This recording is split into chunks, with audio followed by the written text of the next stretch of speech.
Perkenalkan, saya Teresia Oktariani. Saya ingin mempresentasikan proposal tesis saya yang berjudul Penyebab Pembelian Impulsif dan Dampaknya pada Penyesalan di Siaran Langsung Perdagangan Elektronik dengan dosen pembimbing saya yaitu Profesor BM Purwanto.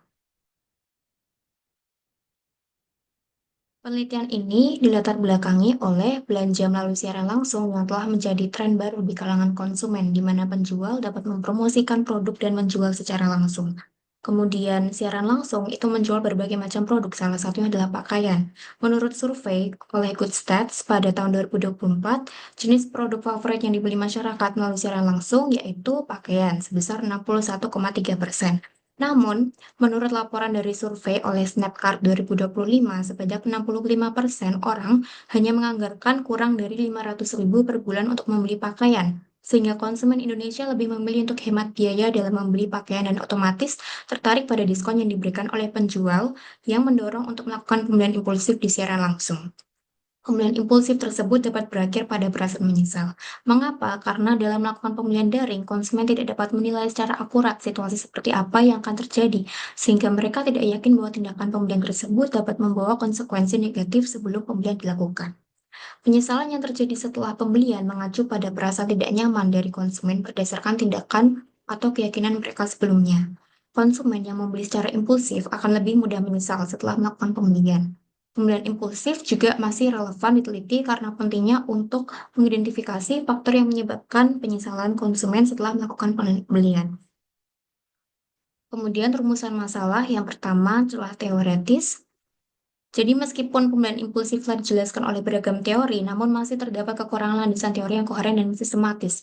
Maka dari itu, penelitian ini menggunakan teori pembelian impulsif untuk menjelaskan pengaruh keinovatifan konsumen dan tekanan waktu pada pembelian impulsif. Yang kedua, Barton DKK menjelaskan bahwa terdapat beberapa teori lain untuk memahami pengaruh kelangkaan, yaitu teori konformitas, penyesalan, dan reaktansi. Akan tetapi teori komoditas sesuai dengan penelitian untuk menjelaskan kelangkaan pada perilaku konsumen yang dapat memotivasi pembelian impulsif. Kemudian teori efek bandwagon masih jarang digunakan dalam penelitian. Maka dari itu, penelitian ini menggunakan teori efek bandwagon untuk menjelaskan pengaruh klaim popularitas pada pembelian impulsif. Kemudian penelitian terdahulu menggunakan beberapa teori yang berbeda dalam menjelaskan pengaruh pembelian impulsif pada penyesalan, seperti Berta DKK 2022 dengan teori penyesalan, Berta DKK 2023, dan Kumar dan Taneja 2024 dengan teori justifikasi keputusan. Kemudian Lubis DKK 2022 dengan teori perilaku terencana.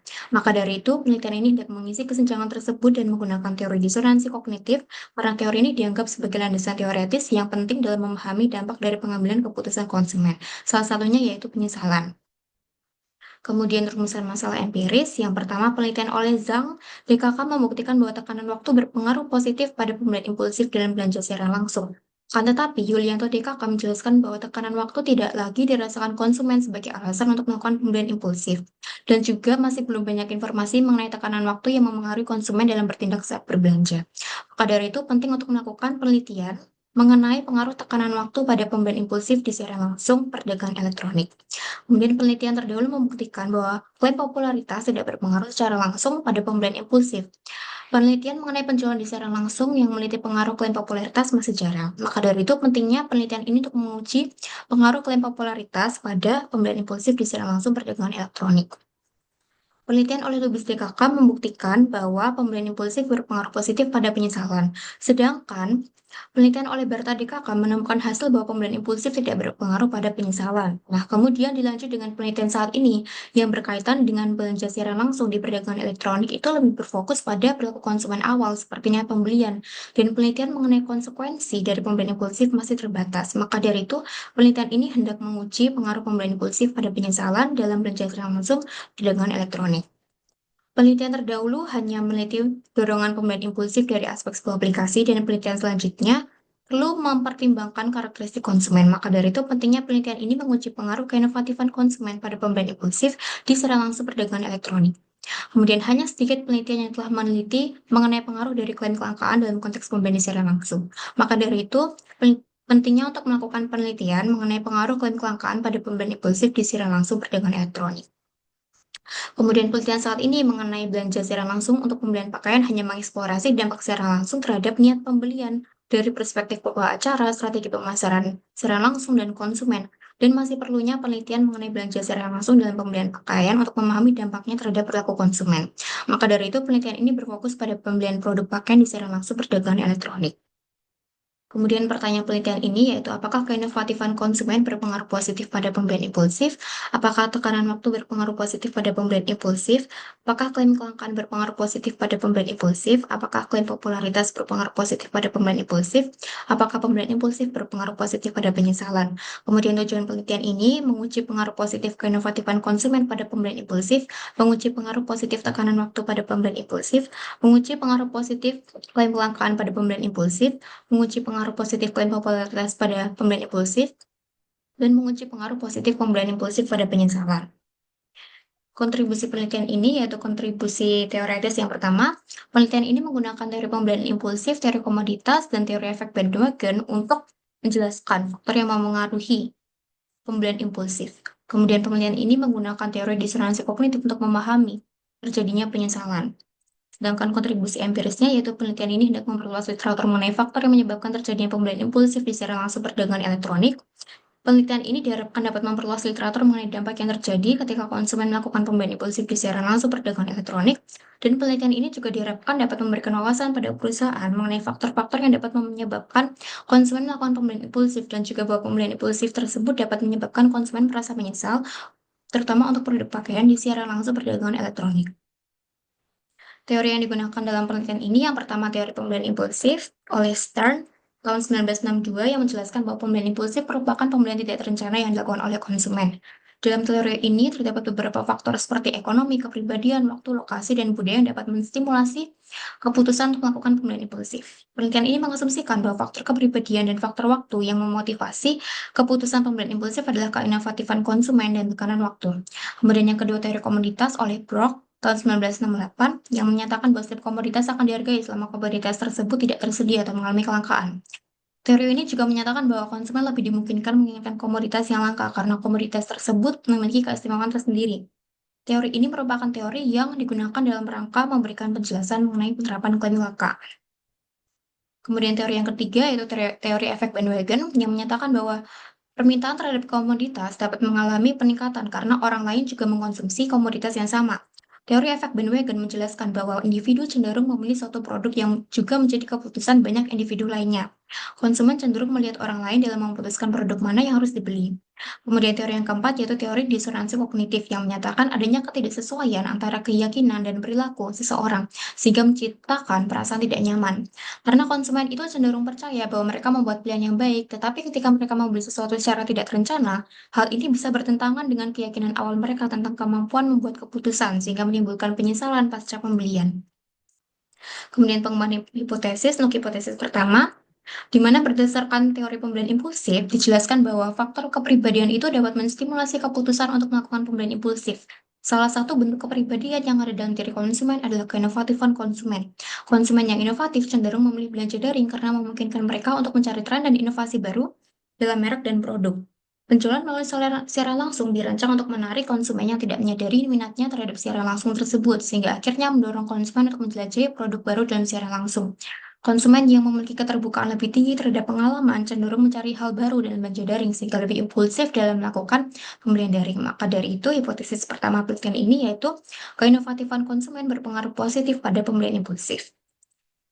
Kemudian yang kedua, berdasarkan teori pembelian impulsif, dijelaskan bahwa faktor waktu dapat menstimulasi keputusan untuk melakukan pembelian impulsif, di mana tekanan waktu memengaruhi kesediaan konsumen untuk membeli tanpa adanya banyak pertimbangan, sehingga melakukan pembelian secara langsung. Semakin pendek durasi waktu secara langsung, maka semakin kuat tekanan waktu, sehingga konsumen cenderung lebih bergantung pada informasi yang sudah ditampilkan untuk memberikan keputusan. Maka dari itu, adanya tekanan waktu membuat konsumen tidak dapat mempertimbangkan semua pilihan dengan cermat dan logis, yang dengan mudahnya mengakibatkan pembelian impulsif. Maka dari itu, hipotesis kedua penelitian ini yaitu tekanan waktu berpengaruh positif pada pembelian impulsif. Kemudian yang ketiga, dalam siaran langsung terdapat ribuan konsumen yang menonton dan bersaing untuk mendapatkan ketersediaan produk yang terbatas. Klaim kelangkaan pada siaran langsung ditunjukkan dengan berkurangnya jumlah unit yang tersedia setiap kali konsumen membeli satu unit dan penjual memberikan penekanan bahwa misalnya hanya 30 produk saja yang tersisa. Nah, teori komoditas menyatakan bahwa setiap komoditas akan dihargai selama komoditas tersebut tidak tersedia atau mengalami kelangkaan.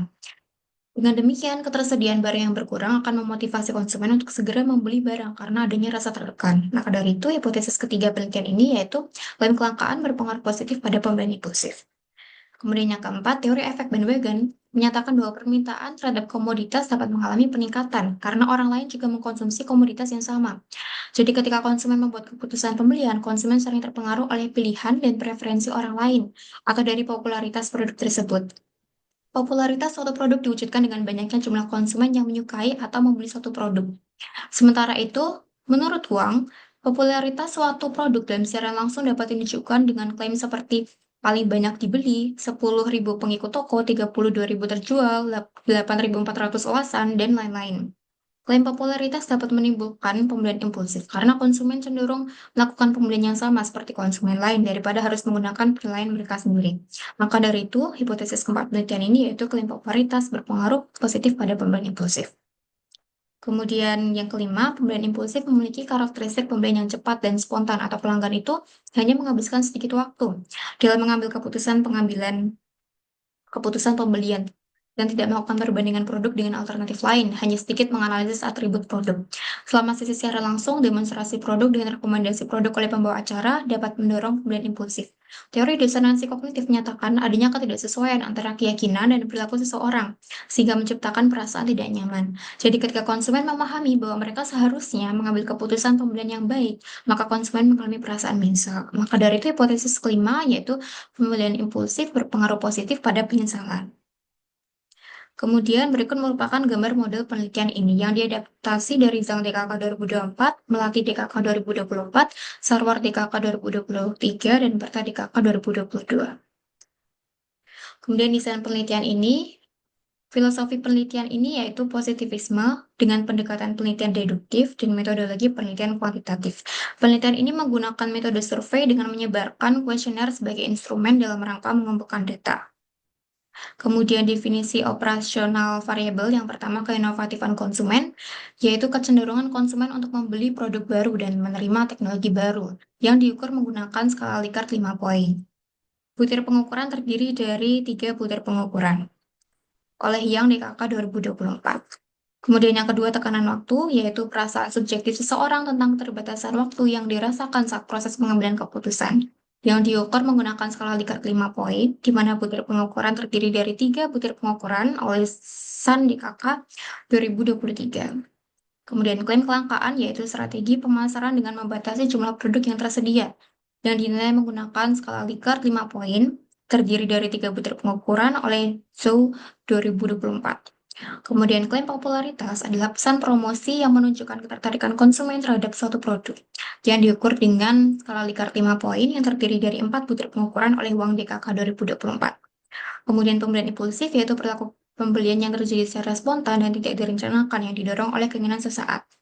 Diukur dengan menggunakan skala Likert 5 poin yang terdiri dari 4 butir pengukuran oleh Raj DKK 2024. Kemudian penyesalan merupakan konsekuensi atas hasil dari pengambilan keputusan pembelian dalam situasi beresiko dan muncul ketika konsumen merasa yakin bahwa mereka itu telah membuat keputusan yang salah meskipun keputusan tersebut nampak benar saat dibuat. Butir pengukuran dinilai menggunakan skala Likert 5 poin, terdiri dari 4 butir pengukuran oleh Berta DKK 2022. Kemudian teknik pengambilan sampling penelitian ini yaitu non-probability sampling dengan metode sampling purposive sampling. Kriterianya yaitu pernah membeli produk pakaian ketika menonton siaran langsung perdagangan elektronik dalam 3 bulan terakhir dengan minimum 210 responden yang didapatkan dari standar minimal oleh HERDKK 2022 yaitu 10 kali jumlah item yang diukur 21 kali 10 sama dengan 210. Kemudian data penelitian ini berupa data primer dengan metode pengumpulan data survei dan penelitian ini merupakan cross-sectional. Penelitian ini mengumpulkan data dengan mendistribusikan kuesioner berupa Google Form lalu situs web Kudata dan grup WhatsApp peneliti. Kemudian metode analisis data yang pertama analisis deskriptif, di mana data statistik yang digunakan mencakup jenis kelamin, domisili, usia, pekerjaan, pendidikan terakhir, penghasilan per bulan, dan nilai rata-rata variabel. Di mana analisis deskriptif ini menggunakan SPSS. Kemudian yang kedua yaitu metode analisis yang pertama, di mana Uji kualitas instrumen dengan menggunakan PLSM, yaitu dengan software Smart PLS. Yang pertama, validitas wajah yang dilakukan langsung oleh dosen pembimbing. Kemudian validitas konten dengan menyesuaikan butir pengukuran yang digunakan dengan penelitian sebelumnya. Validitas konvergen dengan nilai AV lebih dari sama dengan 0,50 menunjukkan adanya validitas konvergen yang baik. Nilai overloading tiap indikator lebih dari sama dengan 0,708 menunjukkan validitas konvergen yang baik. Kemudian validitas diskriminan nilai HTMT kurang dari sama dengan 0,90 menunjukkan validitas diskriminan yang baik. Kemudian reliabilitas yang diukur dengan Cronbach alpha dan composite reliability yang lebih dari sama dengan 0,70 menunjukkan reliabilitas konsisten internal yang baik. Dan kemudian nilai McDonald omega lebih dari 0,70 menunjukkan reliabilitas konsisten internal yang baik yang diuji dengan Microsoft Excel. Kemudian yang kedua, melakukan analisis hubungan antar variabel. Yang pertama, menilai isu kolinaritas dengan variance inversion factor atau nilai VIF. Nilai VIF kurang dari sama dengan 3 menunjukkan tidak adanya masalah kolinaritas. Kemudian menilai explanatory model struktural dengan koefisien determinasi R-square. Nilai R-square yang berkisar antara 0 hingga 1 dengan nilai yang lebih tinggi menunjukkan semakin baik model dalam menjelaskan variance variabel dependen yang dipengaruhi oleh variabel independen. Kemudian menilai besarnya efek satu konstruk terhadap konstruk lain dengan nilai efek size atau F-square. Nilai F-square sebesar 0,02 menunjukkan pengaruh kecil. Nilai F-square sebesar 0,15 menunjukkan pengaruh sedang. Dan nilai F-square sebesar 0,35 menunjukkan pengaruh besar. Menilai signifikansi dan relevansi hubungan dengan koefisien jalur beta. Nilai beta yang mendekati plus 1, positif 1 menunjukkan hubungan positif yang kuat. Sedangkan nilai beta mendekati minus 1 menunjukkan hubungan negatif yang kuat. Kemudian menilai signifikansi. Tingkat signifikansi 5%. Hipotesis diterima jika nilai P kurang dari 0,05 dan nilai T lebih dari 1,96. Menilai kekuatan prediksi model dengan Q-square. Q-square harus lebih dari 0 yang menunjukkan bahwa model memiliki relevansi prediktif untuk konstruksi endogen yang diberikan. Sekian presentasi dari saya. Terima kasih.